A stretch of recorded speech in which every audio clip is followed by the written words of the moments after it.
એ બરાબર, એ અડધો જ હાથ ઉપર કરે. એટલે કેટલા લોકો મેરિડ છે?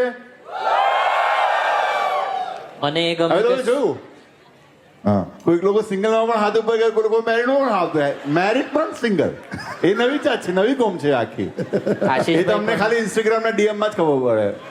અરે હું મેરિડ છું પણ હવે છોડની આવે તું. એટલે મારું કેવું છે, લોકોને પોએટ્રીની જરૂરત નથી, લોકોને થેરપીની જરૂરત છે. I think therapy is very important. ગાળો પણ લોકો ઓછું જ બોલશે પછી. હા ના, મારે ખ્યાલથી ગાળો પણ થેરેપી છે એક રીતે. 100%. એટલે ગાળો આમ બોલ્યો ને ભાઈબંધોને, હું કે લે આવે હા, પણ એ મનનભાઈ જે આપી રહ્યો છે ને એના માટે થેરપી છે. જે રિસીવ કરે છે ને એને થેરપીની જરૂર પડવા લાગશે ધીરે ધીરે. રિસીવિંગ મને તો એ બી ક્યુટ લાગ્યું કે અહીંયા જ્યારે મેરિડ લોકોએ બૂમ પાડી તો એમને લાગતું હતું કે એ લોકો રિલેશનશિપમાં નહીં, એમને ત્યારે બૂમ ના પાડી. પણ હા, એટલે થેરેપીની જરૂર છે. અમે કોવિડ વખતે એક શો પણ કરેલો, જેનું નામ છે મનનની થેરેપી. હા, એ અમારું ફિલ્ડ અટેમ્પ્ટ હતું એટ ધ લવારી શો. ઓકે. આ ખાલી આ લોકોને કોઈ જોયું છે મનનની થેરેપી?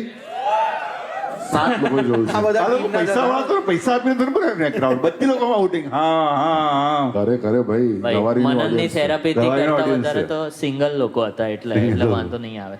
હા, આજે તો ઓવરલેપિંગ હું સાચવી લઈશ, તમે ચિંતા ના કરો. whatever.